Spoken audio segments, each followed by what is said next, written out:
At the end of the 17th century, conquering fortresses became increasingly easy. This was because the chief engineer of Louis XIV of France, the Marquis de Vauban, had created an almost infallible siege method that rendered the Star Fortress, the gold standard of fortress defense, increasingly useless. To address this problem, engineers and tacticians devised a new system of defense in the 18th and 19th centuries, the Polygonal Fortress. With this fortification, the centuries-old struggle between defense and attack entered the next round. This video is brought to you by Extra, the company who made this slim, RFID protected and trackable wallet. If you also don't like carrying around a big wallet, then this is for you. Extra produces high-quality wallets, bags and accessories. Their wallets are my favorite because they are half the size of a conventional wallet, so they fit in any pocket of your pants without making sitting uncomfortable. While the wallet is slim, you don't have to leave half your cards at home because the Extra wallet can easily carry over 12 cards and cash. By the press of this small trigger mechanism, you get quick and easy access to most of your cards. The wallet comes with a tracking device. Where's my wallet? Which lets you track the wallet from your phone in case you lose it. Extra wallets are RFID protected, which protects you from data theft and wireless skimming. Upgrade your wallet and profit from an additional discount on top of web sales by using my code SANDROMAN or click the link in the description below. In the Middle Ages, fortresses relied on high, thin walls equipped with battlements. This wall type was ideal for fending off attackers with storm ladders, siege engines and catapults, but was no match for the cannons developed in the 14th and 15th centuries. In response to these ever-improving weapons, the fortress builders of Europe created a new fortification principle, the bastion fort or star fortress.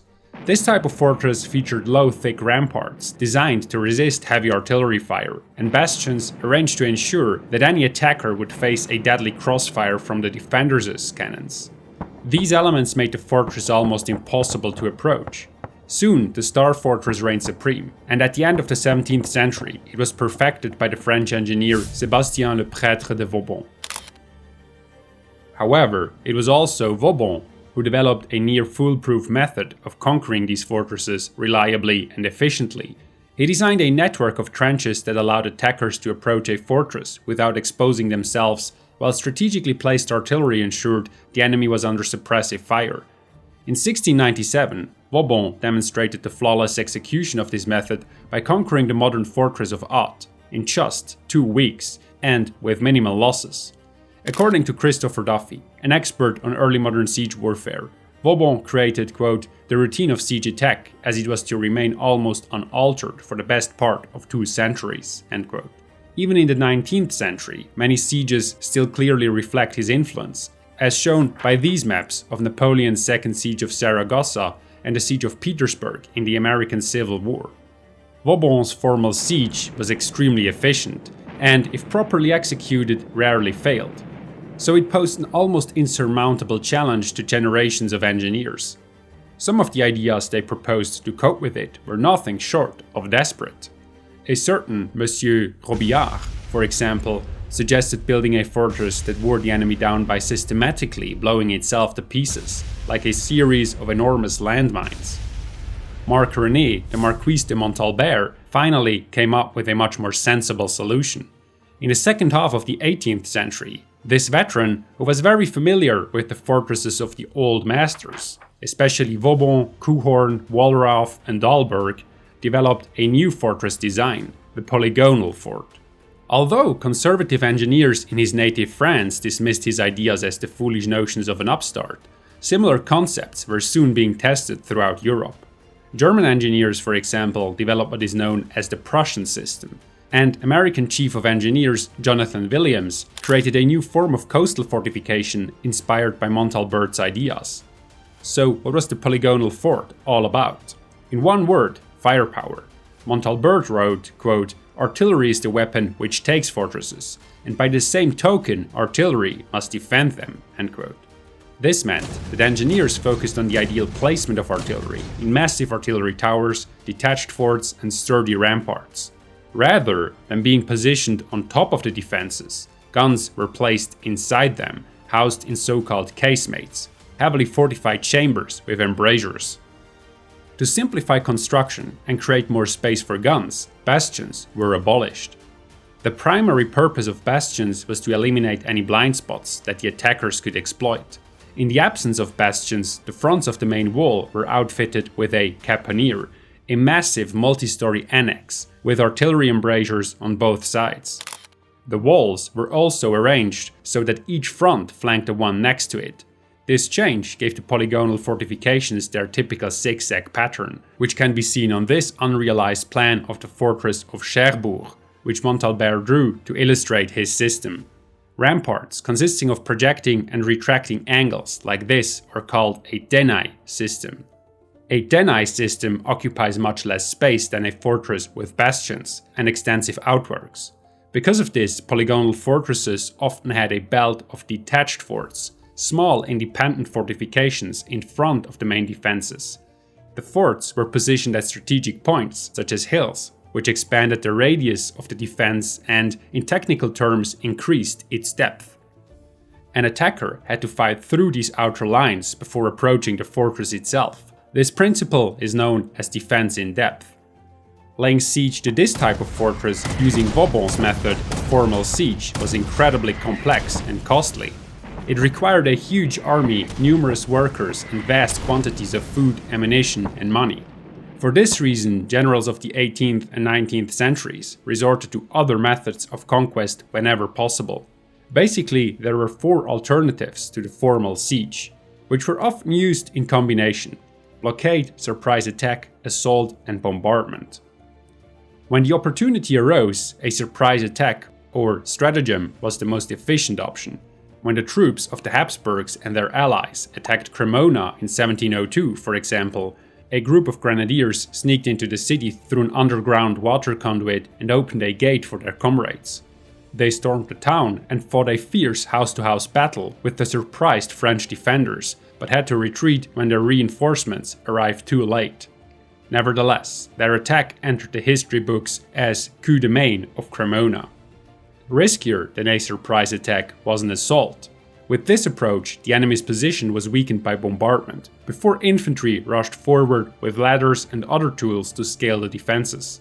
An assault could bring quick victory, but it almost always led to heavy casualties. Assaulting worked well with outposts, batteries, and other small fortified places, but was rarely successful when attacking a substantial fortress. One of the few successful examples is the 1812 siege of Badajoz, one of the bloodiest sieges in the Napoleonic Wars.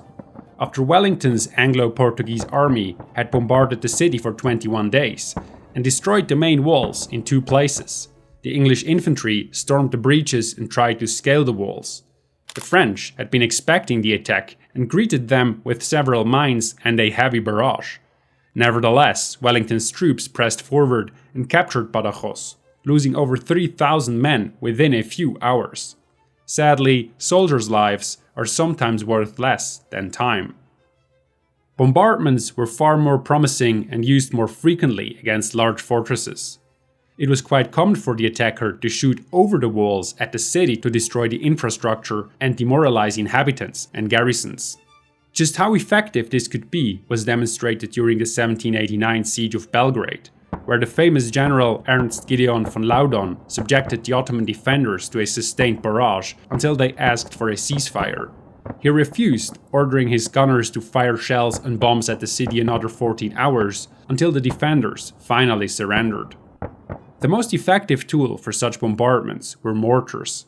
They fired exploding bombs, which not only caused great damage, but also instilled fear and terror. A 17th century eyewitness provides a vivid account of their deadly effect. Quote, "The mortar bombs climbed slowly to a height of several hundred feet above the town, then descended with increasing force, and landed in the town with such an impact that their weight sent them crashing through the most stoutly built roofs and floors below. When their filling exploded, the splinters and the blast instantaneously stripped the roofs from the houses, smashing the timbers and carrying away the gable ends and the guttering." An easier to handle alternative was heated or red shot. In this method, metal cannonballs were heated over a fire and then shot immediately. After impact, they were still too hot to handle and ignited any combustible material they touched. In 1781, a soldier from Hanover supposedly perfected this technique by constructing a portable cannonball furnace. He sold his prototype to the British Crown in exchange for enough alcohol to drink himself to death, which he actually managed to do within 1 year's time. If none of these methods proved effective, the attackers had to resort to more prolonged tactics and initiate a formal siege. The first step in a formal siege was to surround the fortress and build a ring of fortifications, a so-called contravallation, just out of reach of the defenders. A contravallation, like the one built by the French during the siege of Philipsburg in 1734, protected the besiegers against attacks by the garrison, so-called sorties. Traditionally, a second complete fortification ring, a circumvallation, was built for protection against attacks from the outside. However, starting in the 18th century, this approach was often replaced by armies of observation, large field armies that confronted approaching enemies as soon as they came within range. Sealing off a location under siege was critical, because garrisons that continued to receive supplies could often persevere for an extended period. During the Siege of Gibraltar in 1779 to 1783, for example, British ships broke through the Spanish naval blockade several times. Thanks to the supplies and reinforcements they brought, the defenders held out for almost 4 years. Between the two lines of defense, the besiegers built their camp and all other necessary infrastructure: military hospitals, supply depots, workshops for artisans and engineers, and much more.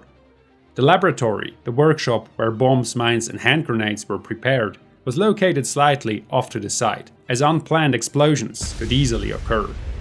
The attack began by constructing a series of gun emplacements in front of the contravallation. Guns were set up in groups, so-called batteries. These were artillery platforms reinforced with wood to prevent the heavy siege cannons from sinking into the mud and allow the gunners to put them back into position quickly after firing. Starting in the middle of the 19th century, muzzle-loading bronze guns were increasingly replaced by rifled breech-loading guns, which were more accurate and had much longer range. Finally, at the end of the 19th century, explosive shells filled with high explosives revolutionized the artillery department. This led to the so-called torpedo shell crisis, because this new ammunition penetrated deep into the fortifications and then exploded with a force that no conventional fortress could resist. Prior to this development, however, the batteries had to achieve fire superiority before the most crucial part of the formal siege, the construction of trenches and parallels, could begin. If there were detached forts, the attackers had to deal with them first. Because breaking through these outer rings sometimes required a separate siege, 2 trench systems had to be constructed, one from the contravallation to the detached forts, and a second from the forts to the main wall. Usually, capturing just one of 3 forts was enough to create a breakthrough that could not be flanked by the adjacent defensive positions. From there, it was possible to capture other fortifications in front of the city if necessary. The first step was to drive zigzag trenches, known as seps, toward the town. Seps were constructed in a zigzag pattern to prevent defenders from enfilading or firing along the length of the trenches. As soon as the seps were within firing range, the first parallel was dug. As the name suggests, the parallels ran parallel to the fortress wall. These fortified lines provided protection against attacks by the defenders, positions for additional batteries, and shelter for communication and transportation routes. When the first parallel was complete, the besiegers broke through the earthen wall in 2 or 3 places, dug a few hundred meters closer to the fortress, and built a second parallel, which was again fortified and equipped with batteries. The third and final parallel was built just before the glacis, the slope at the outer edge of the ditch. One example where this formal approach brought great success was the Siege of Strasbourg in 1870. In this siege, the German general August von Werder bombarded the city for a week and proceeded to a formal siege. His men systematically dug their way up to the wall, conquered the outer works, and breached the 2 bastions. With their defenses crumbling, the defenders surrendered. When strictly following Vauban's methods, the attackers were always protected by their trenches as long as they made no mistakes. They could work their way up to the fortress shovel by shovel, and the garrison couldn't do much about it. Nevertheless, the defenders usually tried to destroy the besiegers' batteries with their artillery, blow up their trench systems with countermines, and push them back with well-aimed sorties. Sorties were risky as they required a part of the garrison to leave the safety of the walls, but they could inflict serious damage, such as breaking through the trenches to destroy a battery. The aforementioned Siege of Gibraltar showed just how decisive this method could be. After 2 years of trying in vain to conquer the Rock, as Gibraltar was called, in 1781 the Spanish advanced their trenches and built additional batteries to target the previously secure southern part of the peninsula. The defenders knew this would be fatal and launched a sortie on the night of the 26th of November to surprise the Spaniards in the trenches. They successfully set fire to 4 batteries and part of the trenches, disrupting the momentum of the Spanish attack and setting them back several months. When the third and final parallel was ready, even more batteries were built to destroy the defenders' cover and force them back. Mortars and ricochet batteries were particularly useful for this purpose. Ricochet batteries loaded their guns with less powder, causing cannonballs to arc over the defenders' parapet and bounce along their positions, sweeping away anyone in their path. Around 1800, this mode of fire was replaced by shrapnel shells, hollow projectiles filled with small pieces of metal and equipped with a secondary charge that was triggered shortly before impact, releasing a deadly hail of metal shards. Once all guns were in position, the final phase of the siege began, the conquest of the covered way, the defensive position at the upper end of the glacis. As Christopher Duffy explains, this was often just as bloody as an open field battle, because the attackers lost many of their advantages. Defenders could shoot at them from above, it was difficult to prevent an enfilade of the trenches, and the artillery could only provide limited support.